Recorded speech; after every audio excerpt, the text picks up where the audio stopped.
getting in trouble for asking the question when we were still living in Las Vegas. I found out that that's how the property was divided, and I asked a question and I got in trouble. It's like, why are you checking up on it? Why are you, gosh, anyway, it was just this whole big thing. And who was that you're talking about? It was Kody and Robyn. I do remember I would ask him about the property. He would always be angry, like that I was asking, like, well, what do you think? Who do you think is going to take care of you? And I'm like, I don't think you're taking care of me. And that used to make him so mad. Kody Brown recently appeared on a Tello episode, and while watching, I couldn't stop thinking about how he avoided addressing anything serious. He constantly dodged questions and refused to have honest conversations.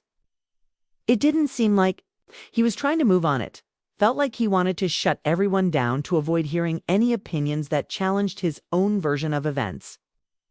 At one point, he even accused the host, Suki, of trying to gaslight him. He said he didn't want to be manipulated about what he experienced. But that's not what gaslighting means at all. Gaslighting is when someone manipulates another person into doubting their memory or understanding of reality. It's often used in abusive relationships to gain control over someone. The person doing it will deny their actions or twist the truth so much that the victim starts questioning themselves. Kody claiming he's a victim of gaslighting doesn't really make sense here because he was the one in control of his relationships for so long. It's ironic he's using that term when he was the one making others feel confused, dismissed, and invalidated. In the episode, he even brought up a story about wanting to go on a guy's weekend with David, Christine's husband, when David casually agreed but said there would be some boundaries. It felt like he was just being polite. Later, Kody completely changed his tune and acted like that trip was never a real idea. That's a perfect example of him being inconsistent and manipulative, saying one thing, then completely denying it later. There was also a tense moment where Kody talked about meeting David for the first time. He seemed to suggest David might have been trying to flirt with Christine, which felt strange and defensive. It revealed that Kody still sees other men as threats and feels the need to show dominance. He tried to present himself as a great family man and grandfather, but it was clear he was still holding on to old ways of thinking. Robyn, meanwhile, tried to pretend Kody wasn't jealous of David, saying his red face was just his natural complexion. Maybe Kody wasn't jealous, but he certainly acted like he felt threatened. Still, I don't believe he wants Christine back. That part of their relationship seems over. What stands out now is how Kody avoids responsibility while Christine wants him to be held accountable for how he treated her. The episode was filmed in early October 2024. Around that time, Christine had already filed legal paperwork about child support and custody. So while they were filming, things were already tense and emotional behind the scenes. Christine looked deeply nervous during some of her scenes, and you could tell she was struggling just to be around Kody. It made me think there's a lot we don't know about their past. Christine gave so much of herself to that family and to Kody. Her pain and anger now are signs of how deeply she was hurt. It's also clear she's begun healing. Being with David and possibly going to therapy has helped her find strength again. She spoke openly about how Kody manipulated and controlled the women in his life. She's no longer staying silent. She's ready to speak her truth. Christine talked about the emotional pain she went through and how Kody used manipulative tactics to control her. She mentioned that he played with her mind and made her feel unsure of herself. These types of games are meant to confuse and dominate someone. She made it clear that what she went through wasn't just a disagreement. It was damaging and deeply hurtful. When people go through that kind of treatment, it can leave lasting emotional wounds. She even said she has PTSD from her time living in Flagstaff, which shows how serious it was. Being in the same room with someone who caused that kind of pain can bring up a lot of anxiety. It's hard to be near someone who used to speak in ways that twisted the truth or tried to make you feel like you were the problem. That's why she felt so tense during their conversation. People like Kody don't often admit they're wrong. And even if they do, it usually feels like a way to shut down the talk, not a real apology. He's either trying to twist the situation, avoid the truth, or make others feel like they're overreacting. Christine, filing for custody, paternity, and child support just weeks before filming wasn't random. It was a decision she likely made, because trying to sort it out privately wasn't working. She wanted a fair solution, especially for her daughter Truly, and going to court was the only option. Kody didn't seem happy about it.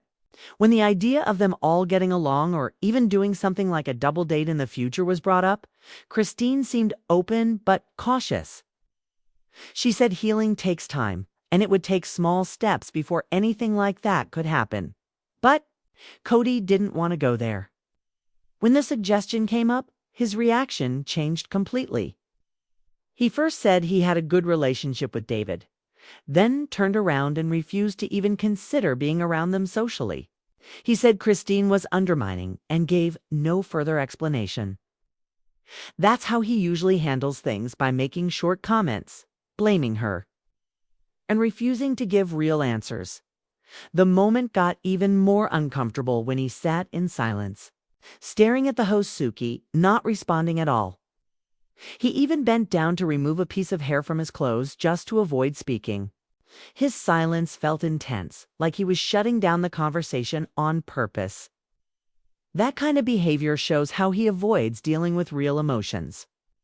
It's a way of controlling the space and making others feel uneasy. Christine, on the other hand, just wanted peace and closure. She didn't attack or argue, as she was kind, even when Kody wasn't. But you could still see that she's keeping her distance for her own mental health. She's doing what she needs to protect herself and her child. And that's something too. Respect Christine was called undermining by Kody, but that term doesn't seem to fit how she's acted. Undermining usually means trying to weaken someone's confidence or power in a quiet, sneaky way. It's often used by people who want to stay in control while making someone else feel smaller or less important. Kody using that word shows he might not even understand what it means. It sounds more like he was trying to paint Christine as someone who's hurting him, when really, she was just speaking the truth about how he treated her. Kody seems uncomfortable with anyone who questions him. He wants to keep his status as the one in control, and when someone like Christine speaks up, it threatens that image. He doesn't want to hear about how his behavior hurt her. Instead, he shuts things down, avoids honest talks, or shifts blame. What's really going on, it seems, is that Kody is angry. Christine took legal steps for custody and child support. When she left him, he reportedly asked her not to do that, but it's not something he can decide. No one can demand that a parent ignore their child's legal rights. Christine filed for child support and custody in mid-September, just a few weeks before the show was filmed in early October. That timing matters. She wasn't doing this to punish Kodesh. She was doing it for her daughter, Truly. She wanted clear rules about who would take care of her and how. Kody's reaction suggested he was furious, not because it was unfair, but because she dared to take a stand and go through the courts. He tried to fight back by filing a counterclaim, but it didn't make sense. Truly had just turned 15, and by law, her opinions had to be taken seriously in court. She was also finishing her first year of high school, so it wasn't reasonable to move her to Flagstaff. Kody didn't even seem interested in having her live with him full-time anyway. Based on his actions over the years, it looked like he never really made the effort to be there for her. Christine fought for her child when he didn't tan that. Speaks volumes. Kody also seems upset about how the public talks about him. He complains that online voices are harsh and that people don't understand his side. But what bothers him most might be that those voices, including Christine's, threaten his sense of control and self-image. Christine and David aren't interested in pretending things are fine or hanging out with Kody and Robyn. Even Janelle doesn't want to be around them anymore. While Janelle didn't call him out as directly, Christine did. She talked about the emotional harm Kody caused, how he made women feel worthless, and how he walked away when things got tough. During the pandemic, Kody even told his wives that staying in their marriages could shorten his life something. Janelle brought up, he made it sound like leaving them was a favor to himself. Even now, when asked to take accountability, Kody just shrugs and says he didn't want to be in those relationships anymore. That's not real accountability. Both Janelle and Christine believe he'll never truly own up to the pain he caused. In truth, Kody doesn't seem to dislike Christine because she's harmful. He dislikes her because she forces him to see the truth. And narcissistic people often push away those who won't stay silent. Some might say Christine should just move on. But talking about what happened is a key part of healing. She went through a lot, and so did the others. Their voices deserve to be heard for as long as they need. What do you think? Is this why Kody was so angry? Let me know your thoughts below. Don't forget to like, subscribe, and click the bell so you don't miss future videos. Thanks for watching.